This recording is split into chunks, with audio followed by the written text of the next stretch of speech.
সোমবারের মধ্যে ইশরাকের শপথ না হলে আদালত অবমাননা নিষ্পত্তি না হওয়া পর্যন্ত শপথ পড়ানো যাবে না, দাবি রিটকারীর আইনজীবী। 26 তারিখের মধ্যে শপথ নিতে হবে। একটা মহল শপথকে বন্ধ করার জন্য সেটা ব্যর্থ হয়েছে। যেহেতু এই বিষয়টি সাবজুডিস ম্যাটার থাকবে, স্থানীয় সরকার মন্ত্রণালয়ের শপথ পড়ানোর আইনগত কোনো সুযোগ থাকলো না। ইশরাক সমর্থকদের উল্লাস, আসিফ মাহফুজ পদত্যাগ না করা পর্যন্ত আন্দোলন চলবে, নিরাপত্তা উপদেষ্টার পদত্যাগ দাবি রিজভির।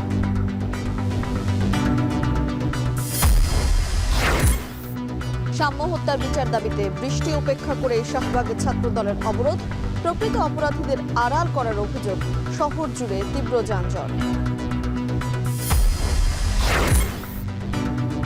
এনবিআর চেয়ারম্যানের পদত্যাগ দাবিতে অসহযোগ আন্দোলন, স্মারকলিপি দিতে যমুনায় যাচ্ছে প্রতিনিধি দল।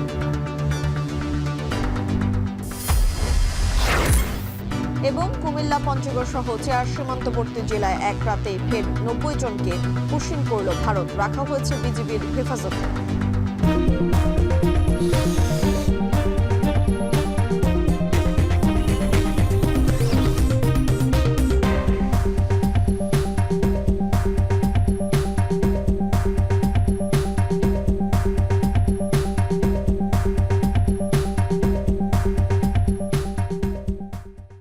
শুনছিলেন শিরোনাম, স্বাগত জানাচ্ছি এখন বিকেলে, সঙ্গে আছি আমি তানজিলা খান মেম।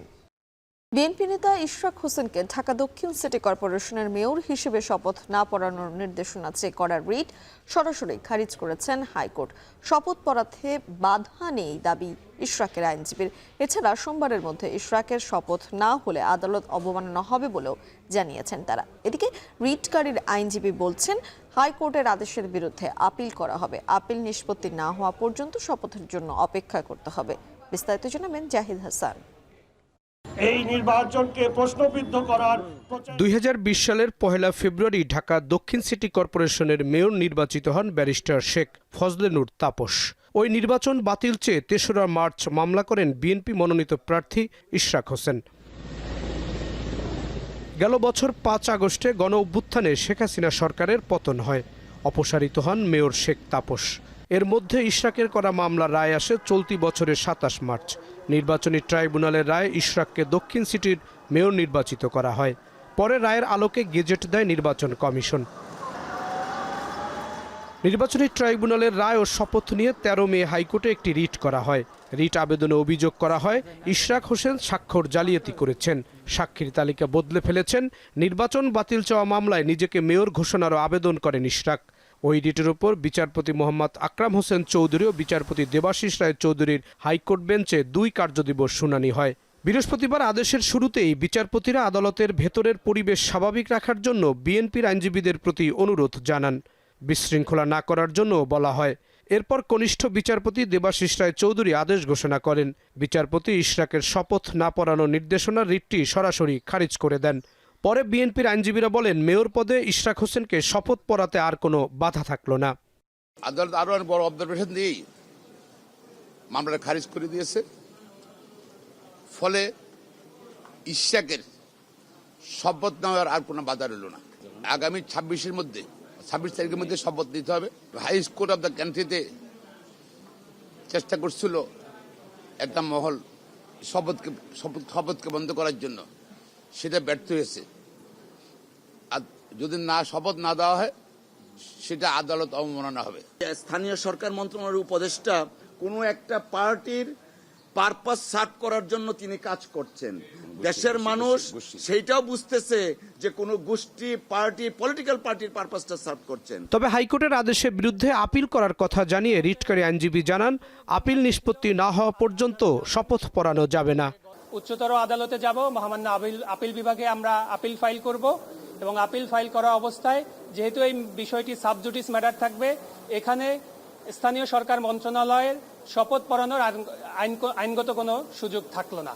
ঢাকা দক্ষিণ সিটি কর্পোরেশনে 5 আগস্টের পরে প্রশাসক নিয়োগ দিয়েছে সরকার। জাহিদ হাসান, এখন ঢাকা।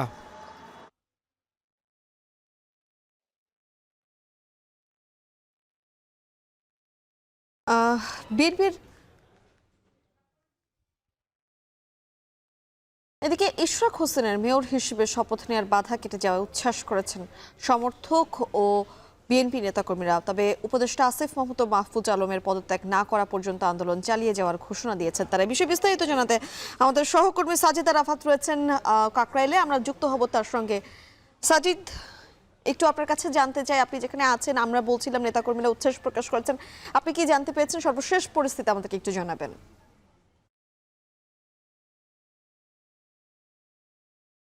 অষ্টম দিনের মতো ইশরাক সমর্থকদের যে আন্দোলন, সেই আন্দোলন কিন্তু কাকরাইলে আমরা দেখতে পাচ্ছি এখনো চলছে। এবং এই মুহূর্তে আমরা একটু দেখতে পাচ্ছি যে মেয়র পদপ্রার্থী যিনি হাইকোর্টের যে রিট হয়েছে সেই রিটটি খারিজ হয়ে গেছে। ইশরাক হোসেন এই আন্দোলনে ইতিমধ্যে যোগ দিয়েছেন। গতকালও তিনি এসেছিলেন এবং এই মুহূর্তে তিনি এখানে পৌঁছে গেছেন এবং তিনি হাত নাড়িয়ে তার যে সমর্থকরা রয়েছেন তাদেরকে কিন্তু শুভেচ্ছা জানাচ্ছেন। এবং নতুন কোনো কর্মসূচি আসবে কিনা সেটি আমরা আর কিছুক্ষণ পরে জানতে পারবো। আমরা দেখছি যে সকাল থেকেই এখানে বৃষ্টি হয়েছে, বৃষ্টি রোদ বৃষ্টি যাবতীয় উপেক্ষা করেই কিন্তু বিএনপি সমর্থকরা, যুবদল, স্বেচ্ছাসেবক দল সহ বিএনপির অঙ্গ সংগঠন যারা রয়েছে এবং ইশরাকের যারা সমর্থক রয়েছে সেই সমর্থকরা এখানে কিন্তু জড়ো হয়েছেন স্লোগানে মুখর এই মুহূর্তে। এবং এই মুহূর্তে জনতার মেয়র হিসেবে খ্যাত ঢাকা দক্ষিণ সিটি কর্পোরেশনের ইশরাক হোসেন তিনি এখানে পৌঁছে গিয়েছেন এবং মুহুর্মুহুর যে আন্দোলনকারী এখানে ছিল তাদের যে স্লোগান সেটি আমরা শুনতে পাচ্ছি। এবং যেটি বলা ছিল যে হাইকোর্টের আদেশে আজকে কিন্তু যে রিটকারীর এখতিয়ার নেই বলে তার বিরুদ্ধে যে রিটটি ছিল সেই মর্মে রিটটি খারিজ করা হয় এবং বলা হয়েছিল যে এই মামলাটি জনস্বার্থ বিষয় নয়, এটিতে ব্যক্তি স্বার্থ জড়িত, এমন কিন্তু আদালতের পর্যবেক্ষণে বলা হয়েছে। এবং হাইকোর্টের আদেশ স্থগিত চেয়ে চেম্বার আদালতে যাবেন এমনটিও কিন্তু বলেছেন রিটকারীর যে আইনজীবী ছিলেন তিনি। বলা চলে যে এই আইন নিয়ে এই নির্বাচনের যে বিষয়টি এটি নিয়ে কিন্তু আইনি জটিলতা ছিল, সেটি মোটামুটি বলা চলে যে রিট খারিজ করার পর ব্যারিস্টার মাহবুবউদ্দিন খোকন এবং কায়সার কামাল ছিলেন ইশরাকের পক্ষের যে আইনজীবী, তারা যেটি বলেছেন যে রিট খারিজ হওয়ার পর তার শপথে বাধা নেই, শপথ না দিলে আদালত অবমাননার শামিল হবে এমন একটি বিষয় তারা বলেছেন। এবং 24 ঘন্টার মধ্যে শপথের ব্যবস্থা না করলে আদালত অবমাননা হবে এমন একটি তথ্য কিন্তু আমরা জেনেছি আজকে হাইকোর্টের যে রায় ছিল, যে নির্দেশনা ছিল, সেখান থেকে কিন্তু জানতে পেরেছি। তো এই মুহূর্তে বলা চলে যে এখানে একটা আনন্দ ঘন মুহূর্ত এখানে নেতাকর্মীরা পার করছে। আমরা গেল 7 দিন ধরে দেখছি প্রথমে ঢাকা দক্ষিণ সিটি কর্পোরেশনের সামনের যে জায়গা সেখানে কিন্তু তাদের আন্দোলন কর্মসূচি চলছিল। সেখান থেকে সেই ঢাকা দক্ষিণ সিটি কর্পোরেশন থেকে বর্তমানে এই যে প্রধান উপদেষ্টার বাসভবন যমুনা, সেই যমুনা অভিমুখে কিন্তু সেই আন্দোলন ছড়িয়ে পড়ে এবং সেই জায়গা থেকে মৎস্য ভবন এবং এই যে যমুনার সামনে কাকরাইল মোড় যেটি অবস্থান করছে, একদম কাকরাইলের এখানে ব্যারিকেড দেওয়া রয়েছে, সেই জায়গা পর্যন্তই কিন্তু বিএনপির নেতাকর্মী, ইশরাকের সমর্থকরা এখানে অবস্থান করছেন বেশ কয়েকদিন ধরে, গেল 4 দিন ধরে। তার আগেও কিন্তু আরও 4 দিন ঢাকা দক্ষিণ সিটি কর্পোরেশনের ভবনের সামনে কিন্তু তারা আন্দোলন করেছেন। মোটা থেকে বলা চলে যে 8 দিন ধরে এই তাদের কর্মসূচি চলছে এবং তারা যেটি বলছিলেন যে যতক্ষণ না পর্যন্ত এই সমস্যার সমাধান হবে ততক্ষণ পর্যন্ত তারা রাজপথ ছাড়বেন না। এবং আজকে যে আদালতের নির্দেশনা এলো তার মধ্য দিয়েই কিন্তু ইশরাক হোসেনের শপথ নেয়ার আর কোনো বিধিনিষেধ নেই এমন একটি তথ্যই কিন্তু আমরা জানতে পেরেছি। এবং একটি জিনিস জানিয়ে রেখেছে, এর পরবর্তীতে আরও 2টি দাবি এখানে তারা করছেন। উপদেষ্টা যিনি রয়েছেন স্থানীয় সরকার মন্ত্রণালয়ের আসিফ মাহমুদ সজীব ভুঁইয়া, তার পদত্যাগ দাবিও কিন্তু এখান থেকে করা হয়েছে। এবং নির্বাচনী রোডম্যাপ, জাতীয় নির্বাচনী রোডম্যাপের দাবিও কিন্তু এখানে নেতাকর্মীদের পক্ষ থেকে উঠে এসেছে। আমরা মোটা থেকে এই বিষয়গুলো কিন্তু দেখছি, যার ফলেই তারা 8 দিন ধরে রাজপথে অবস্থান করছেন। এই মুহূর্তে ইশরাক হোসেন তার গাড়িতে এখানে এসেছেন কিছুক্ষণ আগেই এবং তিনি হয়তো পরবর্তী ঘোষণা কি হবে, কর্মসূচি কি হবে সেগুলো গণমাধ্যমকে জানাবেন। এই মুহূর্তে তিনি তার যে ছাদ খোলা গাড়ি রয়েছে সেখান থেকে হাত নাড়িয়ে তার দলীয় নেতাকর্মী, সমর্থক যারা রয়েছেন তাদের সঙ্গে হাত মেলাচ্ছেন এবং শুভেচ্ছা বিনিময় করছেন। এবং অন্যদিকে স্লোগানে মুখর কিন্তু আমরা দেখছি। এবং একটি জিনিস বলে রাখি যে এই সিটি কর্পোরেশন, ঢাকা দক্ষিণ সিটি কর্পোরেশনের যে নির্বাচন নিয়ে যে জলঘোলা হচ্ছে সেটি কিন্তু দীর্ঘদিন ধরেই হচ্ছে। 2020 সালের 1 ফেব্রুয়ারি ঢাকা দক্ষিণ সিটি কর্পোরেশন নির্বাচন অনুষ্ঠিত হয়। সেখানে প্রায় 2.25 লাখ ভোটের ব্যবধানে আওয়ামী লীগের যে প্রার্থী ছিল শেখ ফজলেনুর তাপস, তিনি কিন্তু ইশরাক হোসেনকে পরাজিত করেছিলেন। তারপর থেকে কিন্তু আমরা দেখেছি যে এই নির্বাচন অবৈধ কিংবা এই নির্বাচনের ফলাফল বাতিল ঘোষণা করার দাবিতে কিন্তু মামলা হয়েছে। তার পরবর্তীতে কিন্তু একটি তাকে শপথ না নেওয়ার পক্ষে একটি রিট করা হয়। সেই রিটের বিপরীতে যে আপিল আবেদন সেগুলো করার মধ্য দিয়ে আজকে কিন্তু সবশেষ সেই রিটটি খারিজ হয়েছে এবং খারিজ হওয়ার পর তাকে শপথ পড়ানোর আর কোনো বিধিনিষেধ নেই বলে আদালত থেকে যে নির্দেশনা এসেছে। তার পরবর্তী সময়েও কিন্তু এখানে আমরা দেখছি নেতাকর্মীরা এখনো অবস্থান করছেন। ইশরাক হোসেন এসেছেন, পরবর্তী বার্তা হয়তোবা তিনি গণমাধ্যমের মাধ্যমে দেবেন, সেটি হয়তো আমরা কিছুক্ষণ পর জানাতে পারবো। তো এই ছিল আমার কাছে সবশেষ খবর। সাজিদ আরাফাত যুক্ত হয়েছিলেন আমাদের সঙ্গে কাকরাইল থেকে। বিএনপির ভারপ্রাপ্ত চেয়ারম্যান তারেক রহমানের দেশে ফেরাকে কেউ কেউ অনিরাপদ করে তুলতে চায় অভিযোগ করে নিরাপত্তা উপদেষ্টার পদত্যাগ দাবি করেছেন দলের সিনিয়র যুগ্ম মহাসচিব রুহুল কবির রিজভী। নয়াপল্টনের দলীয় কার্যালয়ে ব্রিফিংয়ে তিনি আরও বলেন, মানবিক করিডোর দেশকে অস্থিতিশীল করার ষড়যন্ত্রের অংশ। ইশরাক হোসেনের বিষয়ে আদালতের আদেশ জনগণের প্রত্যাশার প্রতিফলন ঘটছে বলেও মন্তব্য করেন বিএনপির এই নেতা। অন্তর্বর্তীকালীন সরকারের জাতীয় নিরাপত্তা উপদেষ্টা ডক্টর খলিলুর রহমান ১.৫ দশকের গণতন্ত্র পুনরুদ্ধার আন্দোলনের জনগণের প্রিয় নেতা বিএনপির ভারপ্রাপ্ত চেয়ারম্যান তারেক রহমানকে নিয়ে যে বক্তব্য দিয়েছেন তাতে দেশের মানুষ বিস্মিত, হতবাক, উদ্বিগ্ন এবং ক্ষুব্ধ হয়েছে। মানবিক করিডোরের নামে মানে নানা কথা বলে দেশের সার্বভৌমত্বকেই দুর্বল করার চেষ্টা করছে। রাষ্ট্র নিয়ে পরীক্ষা নিরীক্ষা করার সুযোগ নেই। ডক্টর খলিলকে অবিলম্বে জাতীয় নিরাপত্তা উপদেষ্টার পদ থেকে সরিয়ে দিয়ে দেশে বিদেশে তার অবস্থান সম্পর্কে সম্পূর্ণ তথ্য দেশের জনগণের সামনে হাজির করতে হবে। সাম্য হত্যা তদন্তে আইন শৃঙ্খলা বাহিনীর গাফলতি স্পষ্ট বলে মন্তব্য করেন ছাত্রদলের কেন্দ্রীয় নেতারা। গ্রেফতারকৃতরা আসল অপরাধী কিনা সেটি নিয়েও প্রশ্ন তোলেন তারা। সাম্য হত্যার ৯ম দিনে দিনভর শাহবাগ অবরোধ করে চলে বিচারের দাবি। আরো জানাবেন সিফাত শাহরিয়ার। একদিকে মুষলধারে বৃষ্টি, অন্যদিকে স্লোগানের ধ্বনি। লাগাতার বৃষ্টিতেও জারি থাকে সাম্য হত্যার বিচারের দাবি। বৃষ্টি থামলে সেটি জোরালো হয় আরও। আটকে দেয়া হয় শাহবাগ চত্বরের আশপাশ, থমকে যায় যানবাহন, সৃষ্টি হয় যানজট। যানবাহন বিকল্প পথে যাত্রা করলেও সাম্যের সহপাঠী ও সহযোদ্ধারা অনড় থাকে ৯ম দিনেও। সময়ের সাথে যুক্ত হয় ছাত্রদলের ভিন্ন ভিন্ন ইউনিট, তবে দাবি থাকে অভিন্ন। তাদের চাওয়া সুষ্ঠু তদন্ত ও দোষীদের বিচার। এটা শুধু সাম্যের হত্যা নয়, এটা শিক্ষাঙ্গনের স্বাধীনতার উপরে একটি হত্যা। ৫ আগস্ট পরবর্তী সময়ে এই ঢাকা বিশ্ববিদ্যালয়ে বিভিন্ন ধরনের ঘটনা ঘটছে, বিশেষ করে যারা এই বিগত দিনে আন্দোলন সংগ্রামের সম্মুখ সারিতে ছিল তাদেরকে টার্গেট করে করে বিভিন্নভাবে আক্রমণ করা হচ্ছে। সাম্যের যে হত্যাকাণ্ড ঘটেছে এখনো পর্যন্ত তার বিন্দু পরিমাণ কোনো অগ্রগতি আমাদের চোখের সামনে নাই। ঢাকা বিশ্ববিদ্যালয়ের শিক্ষার্থীরা উদ্বিগ্ন কণ্ঠে বলেন, আইন শৃঙ্খলার পাশাপাশি দায় এড়াতে পারেন না বিশ্ববিদ্যালয় প্রশাসনও। ঢাকা বিশ্ববিদ্যালয়ের ভিসি আমাদের প্রতিবাদের মধ্যে রাজনৈতিক মোটিভ খুঁজতে গিয়েছেন, যেটা ঢাকা বিশ্ববিদ্যালয়ের ইতিহাসে একটি কলঙ্কজনক কথা। আমরা ক্যাম্পাসে কিভাবে নিরাপদ থাকবো, যেখানে একটা আমাদের ভাই মারা গেল, এখন এটার কোনো পর্যাপ্ত বিচার আমরা পাচ্ছি না, যার কারণে আমাদের আন্দোলন এখনো অব্যাহত, সামনেও থাকবে যতদিন না পর্যন্ত আমরা এটা সুষ্ঠু ন্যায় বিচার পাই। ছাত্রদলের কেন্দ্রীয় নেতাদের দাবি, সাম্য হত্যার তদন্তে আইন শৃঙ্খলা বাহিনীর গাফলতি রয়েছে। গ্রেপ্তারকৃতরা আসল অপরাধী কিনা সেটি নিয়েও প্রশ্ন তোলেন তারা। মূল অপরাধী তাদের গ্রেপ্তার করতে হবে, কারণ সাম্যের হত্যাকারীরা যদি গ্রেপ্তার না হয় তাহলে ঢাকা বিশ্ববিদ্যালয়ে এরকম একজন শিক্ষার্থীকে অপরাধী গ্রেপ্তার করতে না পারে, তাহলে রাষ্ট্রের অপরাপর যে নাগরিক রয়েছে তাদের নিরাপত্তা কোথায়? আমরা এই দাবিতে আজকে এখানে আবারও একত্রিত হয়েছি। বৃহস্পতিবারের দিনব্যাপী শাহবাগ মোড় অবরোধ করে চলে এই আন্দোলন।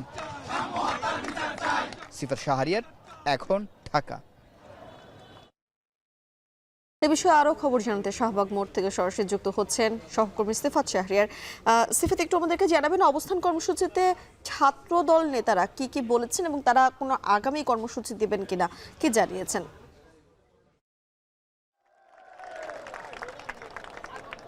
মিম, তারা এখানে সাম্য হত্যার বিচারের দাবি জানাচ্ছেন এবং আজকে ৯ম দিনের মতো হয়ে গেল, তারপরেও তারা যেটি বলছেন যে এই হত্যাকাণ্ডের মূল হোতাকে তাকে এখনো চিহ্নিত করা হয়নি।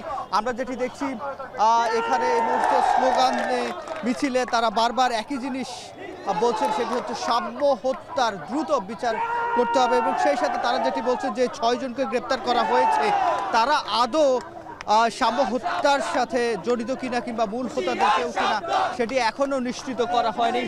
এবং আমরা এখানে শাহবাগ মোড়ে সকাল থেকে রয়েছি, বৃষ্টি রোদ উপেক্ষা করে ছাত্রদলের নেতাকর্মীরা, সাম্যের সহপাঠীরা তারা এখন পর্যন্ত এখানে অবস্থান নিয়েছে এবং পূর্ব নির্ধারিত কর্মসূচি যেহেতু সকাল 10টা থেকে বিকাল 5টা পর্যন্ত ছিল, সেক্ষেত্রে সেটি এখন পর্যন্ত তারা জারি রেখেছেন। এবং তাতে করে আশপাশের যে যান চলাচল সেটি বন্ধ রয়েছে, যেহেতু আশপাশে 2-4টি হাসপাতাল রয়েছে, প্রধান বড় হসপিটালগুলো রয়েছে, সেই হসপিটালগুলোর জরুরি সেবার জন্য যে অ্যাম্বুলেন্স শুধুমাত্র সেগুলোকে ছেড়ে দেওয়া হচ্ছে।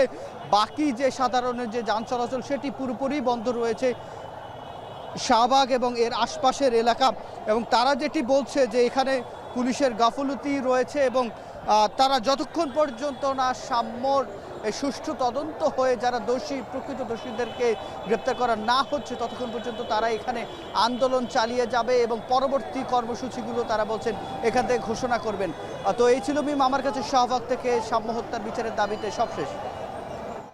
শাহবাগ থেকে যুক্ত হয়েছিলেন সিফাত শাহরিয়ার। আবারও আমরা রাজধানীর কাকরাইলে আন্দোলনে যোগ দিয়ে বক্তব্য রাখছেন বিএনপি নেতা ইশরাক হোসেন, সেখানে সরাসরি চলে যাচ্ছে।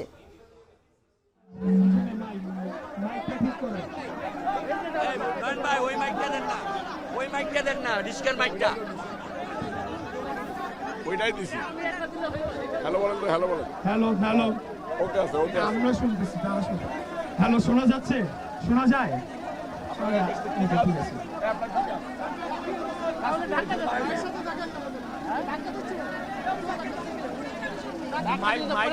সামনে না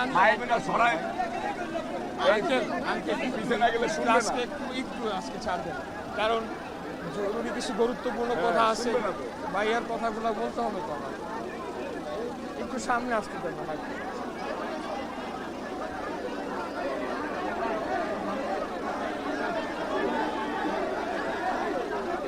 আজকে এটা সামনে সমাবেশের মতো করে আপনি যে কি জিনিস। হ্যালো, শোনা যাচ্ছে? শোনা যাচ্ছে? শোনা যায়? শোনা যায়? শোনা যায়? শোনা যায় না? শোনা যায় না?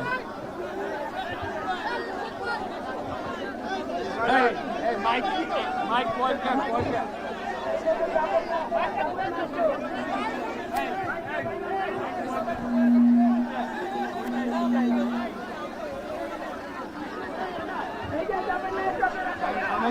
আমরা সবাই চুপ করতে পারি। টার্গেটটা হয়ে যায় কি দেখলে ভুলে যায়, আসল পাপটা আমাদের এদের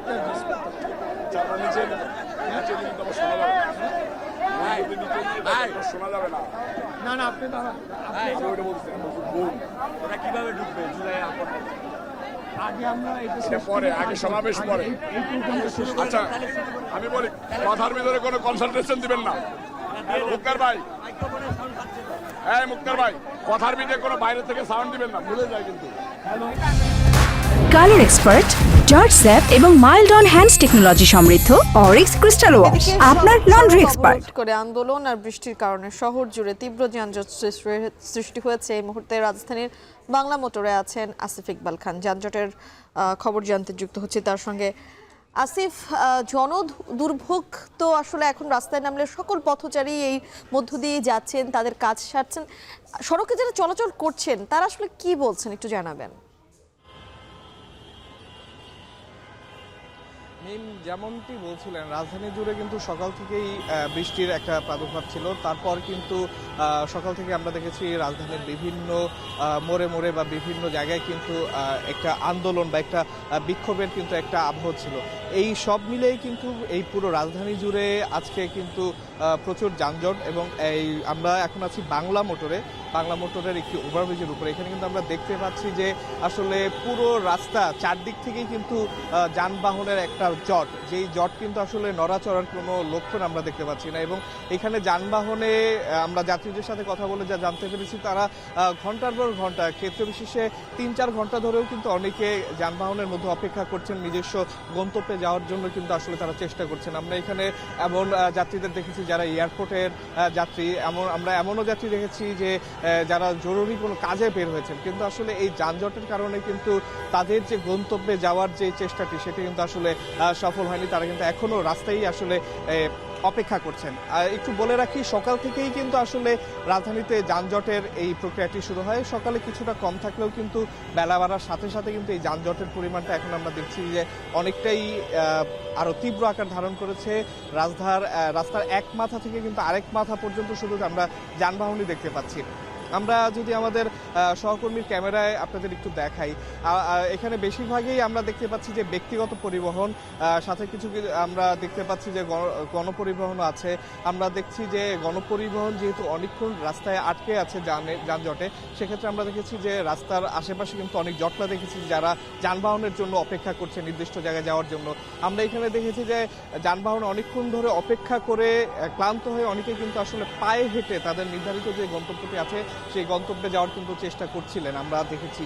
তো সব মিলে বলতে গেলে পুরো রাজধানীতে কিন্তু আসলে একটি যানজট, একটি জটলা তৈরি হয়েছে, যে জটলার জন্য আসলে পুরো নগরবাসী কিন্তু আসলে এখন এই দুর্ভোগে পড়েছেন। এবং বলে রাখি যে রাজধানীর বিভিন্ন পয়েন্টে, এবং আমরা দেখেছি যে ফ্লাইওভার থেকে শুরু করে সব ক্ষেত্রেই কিন্তু এই যে যানবাহনের যে চাপটি আছে সেই চাপটি কিন্তু আমরা দেখতে পেয়েছি।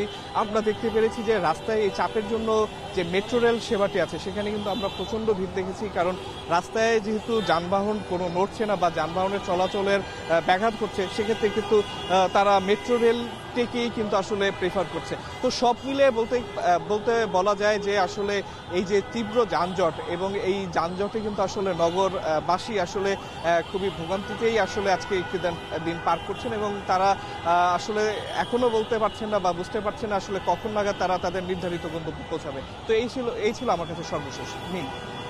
বাংলা মোটর থেকে সরাসরি যুক্ত হয়েছিলেন সহকর্মী আসিফ ইকবাল খান। সকালে মাত্র 1 ঘন্টার বৃষ্টিতে ভয়াবহ জলাবদ্ধতার কবলে পড়ে ঢাকা ময়মনসিংহ মহাসড়ক। 5 ঘন্টা পেরিয়ে গেলেও এখনো পানি নামেনি। বান্ডেল থাকলে প্রতি সেনমানিতে টাকা বাঁচবে।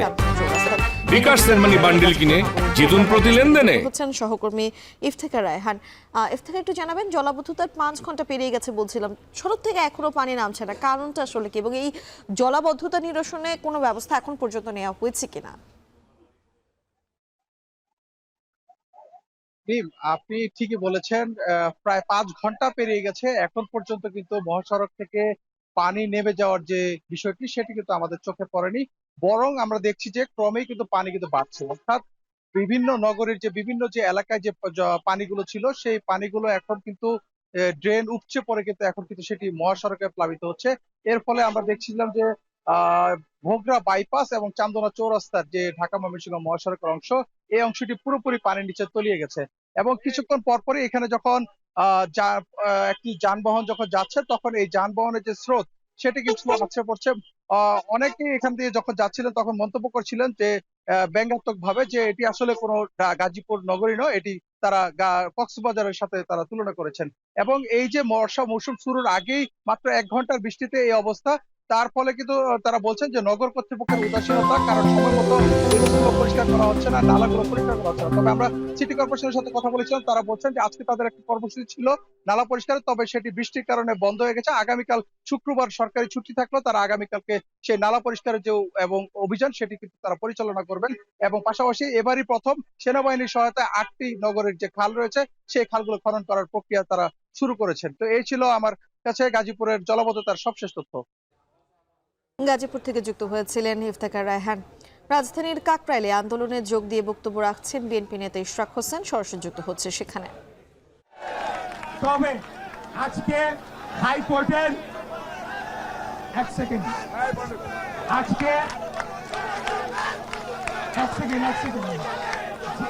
যেহেতু বাংলাদেশ জাতীয়তাবাদী দল বিএনপি একটি গণতান্ত্রিক, নিয়মতান্ত্রিক এবং আইনের শাসনে বিশ্বাসী রাজনৈতিক দল, আজকের হাইকোর্টের আদেশ শোনার পর আমাদের দল সিদ্ধান্ত নিয়েছে যে আপাতত আমরা স্থগিত রাখব এবং সরকারকে আগামী 24 ঘন্টা থেকে 48 ঘন্টা পর্যবেক্ষণ করা হবে তারা কি করে, এবং তার পরিপ্রেক্ষিতে তাদের যে কর্মকাণ্ড সেটার উপর ভিত্তি করে পরবর্তী কার্যক্রম নির্দেশনা আসবে এবং নেওয়া হবে।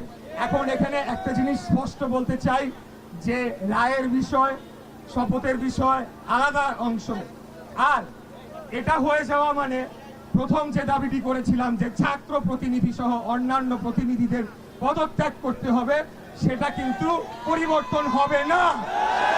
সেই দাবির জায়গায় থাকবে। হয়তোবা সরকারের সাথে আমাদের উচ্চ পর্যায় থেকে আলাপ আলোচনা করে এটিকে সমাধান করার চেষ্টা করবে।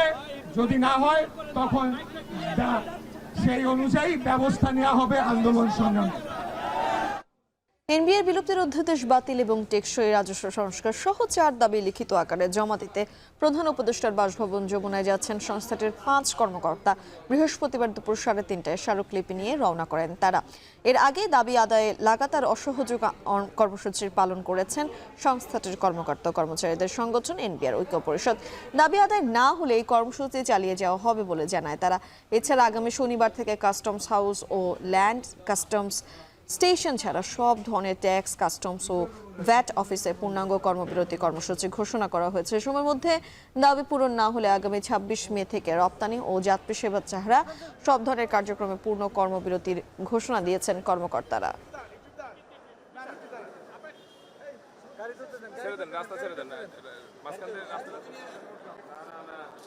জারিকৃত অধ্যাদেশ অবিলম্বে বাতিল করতে হবে।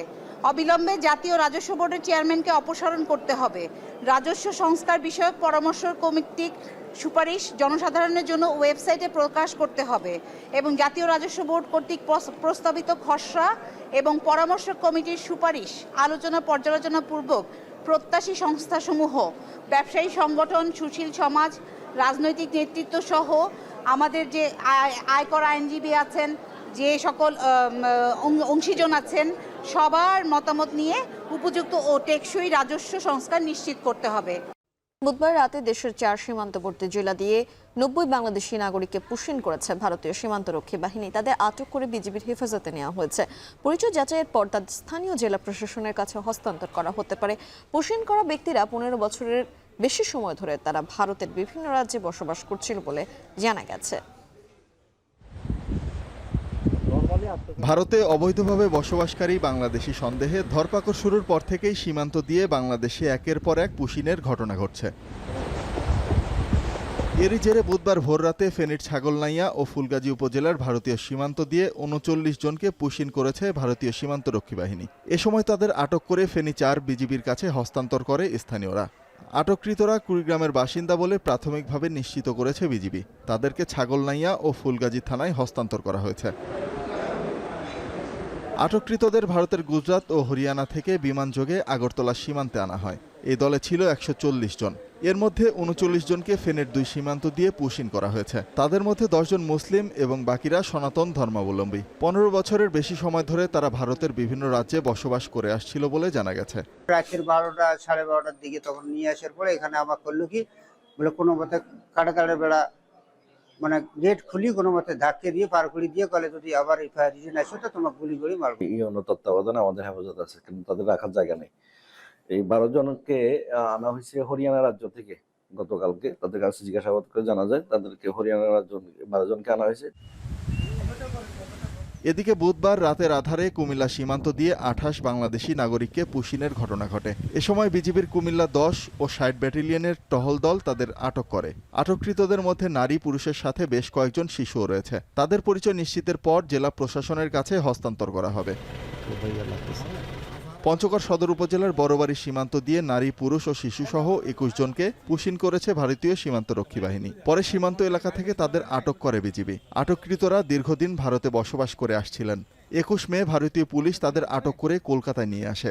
এরপর 93 বিএসএফ ব্যাটালিয়নের টিয়াপাড়া ক্যাম্পে আনা হয়। পরে ক্যাম্পের সদস্যরাই তাদের বাংলাদেশে পুশিন করেছে বলে জানায় তারা। এছাড়াও দিনাজপুরের বিরল উপজেলায় রামচন্দ্রপুর সীমান্তে পুশিনের সময় 2 বাংলাদেশিকে আটক করে বিজিবি। শোভন মাহমুদ খান, এখন। পঞ্চগড়ের সীমান্ত দিয়ে পুশিন করা হয়েছে 21 জনকে। অনুপ্রবেশ করা নারী, পুরুষ ও শিশুদেরকে থানায় হস্তান্তর করেছে বিজিবি। এনে বিস্তারিত জানাতে পঞ্চগড় সদর থানা থেকে যুক্ত হচ্ছেন লুৎফুর রহমান। লুৎফুর, একটু জানাবেন অনুপ্রবেশকারীদের বিষয়ে কি ধরনের আইনি পদক্ষেপ নেওয়া হচ্ছে?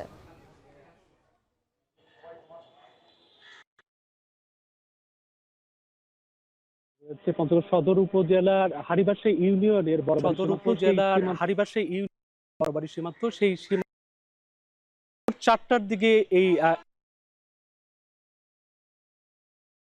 21 জনের মধ্যে 13 জন শিশু রয়েছে এবং 6 জন নারী এবং 2 জন পুরুষ রয়েছেন, এবং আমরা তাদের সাথে কথা বলেছি। তারা দীর্ঘদিন ভারতে অবস্থান করেছিলেন, বিশেষ করে ভারতের গুজরাটে তারা বিভিন্ন ধরনের কাজের সাথে নিয়োজিত ছিলেন এবং দীর্ঘদিন ধরে তারা সেখানে অবস্থান করেছিলেন, বসবাস করে আসছিলেন, এবং তাদেরকে কিন্তু সম্প্রতি ভারতের পুলিশ গ্রেপ্তার করে পরবর্তীতে তাদেরকে বিমানযোগে কলকাতা নিয়ে আসে এবং কলকাতা থেকে তাদেরকে কিন্তু এই যে বিএসএফ রয়েছে তাদের কাছে কিন্তু হস্তান্তর করে এবং বিএসএফটাই কিন্তু তাদেরকে বাংলাদেশে প্রেরণ করে এবং পরবর্তীতে যে সীমান্তরক্ষী বাহিনী যারা বাংলাদেশের বাহিনী রয়েছে বিজিবি, তারা কিন্তু তাদেরকে আটক করে এবং এই 21 জনকে তারা এই পঞ্চগড় সদর থানায় কিছুক্ষণ আগে কিন্তু তারা হস্তান্তর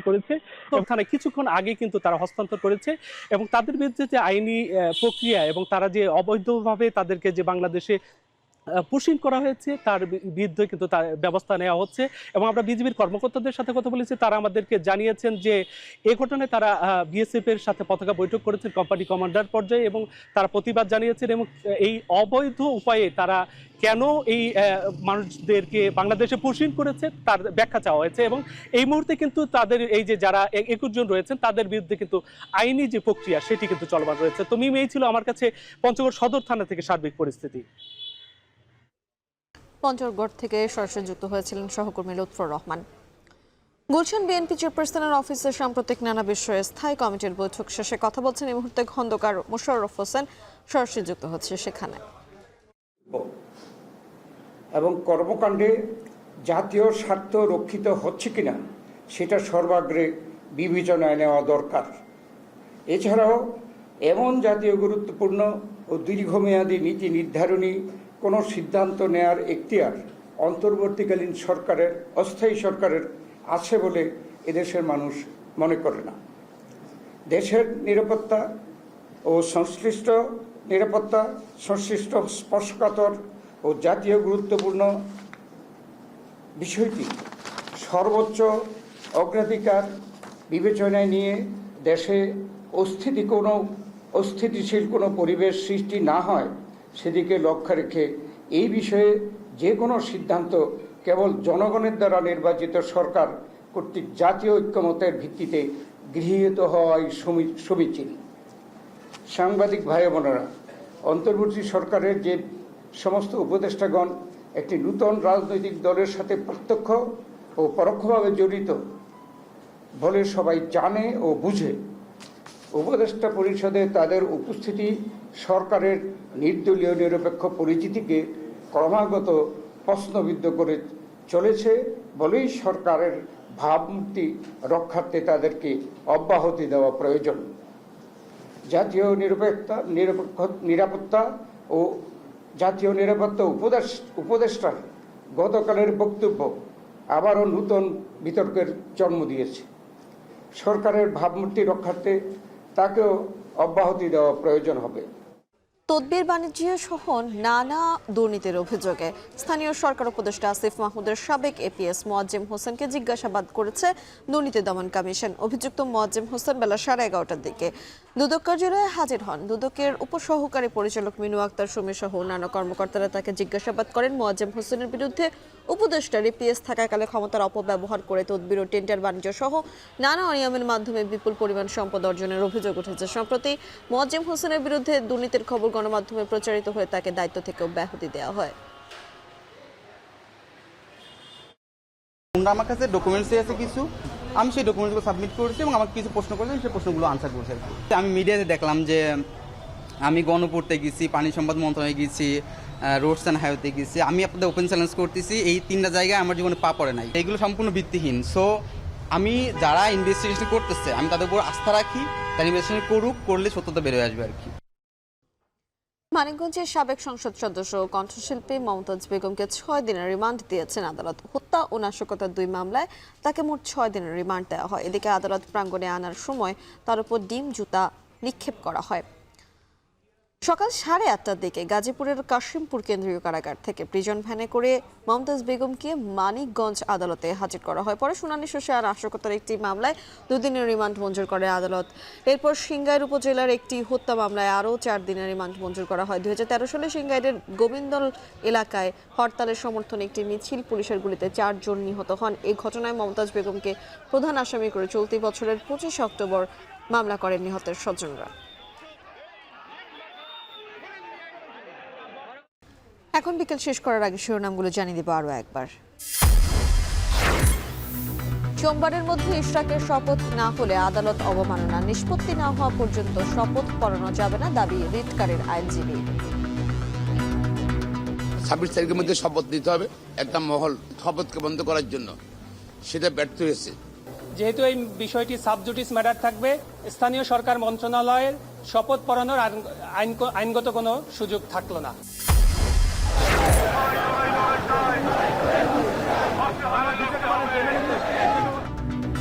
আটচল্লিশ ঘন্টার জন্য আন্দোলন স্থগিতের ঘোষণা ইশরাকের। সরকারের পদক্ষেপ দেখে সিদ্ধান্ত, আসিফ মাহফুজ সহ নিরাপত্তা উপদেষ্টার পদত্যাগ দাবি বিএনপির। সাম্য হত্যার বিচার দাবিতে বৃষ্টি উপেক্ষা করে শাহবাগের ছাত্র দলের অবরোধ। প্রকৃত অপরাধীদের আড়াল করার অভিযোগ, শহর জুড়ে তীব্র যানজট। এনবিআর চেয়ারম্যানের পদত্যাগ দাবিতে অসহযোগ আন্দোলন, স্মারকলিপি দিতে যমুনার প্রতিনিধি দল।